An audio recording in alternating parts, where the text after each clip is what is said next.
વડોદરા ગ્રામ્ય local crime બ્રાન્ચે મોટી કાર્યવાહી કરીને પ્રોહિબિશન મુદ્દામાલ ભરેલી 2 કાર ઝડપી પાડી છે.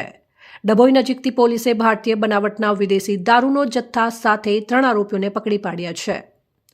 પોલીસ મહાનિરીક્ષક સંદીપ સિંહ અને પોલીસ અધિક્ષક સુશીલ અગરવાલના માર્ગદર્શન હેઠળ ઓપરેશન પરાક્રમ અંતર્ગત જિલ્લામાં દારૂની ગેરકાયદેસર હેરાફેરી સામે કડક કાર્યવાહી ચાલી રહી છે. તેના ભાગરૂપે એલસીબીના પીઆઈ KR સિસોદિયાના માર્ગદર્શન હેઠળ ટીમ ડભોઈ પોલીસ સ્ટેશન વિસ્તારમાં પેટ્રોલિંગમાં હતી. તે દરમિયાન પોલીસને ચોક્કસ બાતમી મળી હતી કે હુન્ડાઈ i20 ફિયાટ લિનિયા કારમાં વિદેશી દારૂનો જથ્થો ભરી બોડેલી તરફથી ડભોઈ મારફતે વડોદરા તરફ લઈ જવામાં આવી રહ્યો છે. જે બાતમીના આધારે ફરતી કુઈ ગામના બસ સ્ટેશન પાસે વોચ ગોઠવી બંને કારને ઝડપી પાડવામાં આવી હતી.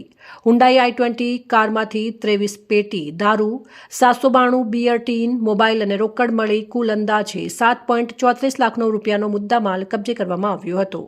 2 આરોપીઓને ઝડપી પાડવામાં આવ્યા, જ્યારે ફિયાટ લિનિયા કારમાં બનેલા ગુપ્તખાનામાંથી દારૂ અને બિયર ટીન મળી કુલ રૂપિયા 1.89 લાખ રૂપિયાનો મુદ્દામાલ સાથે 1 આરોપીને પકડી પાડવામાં આવ્યો હતો.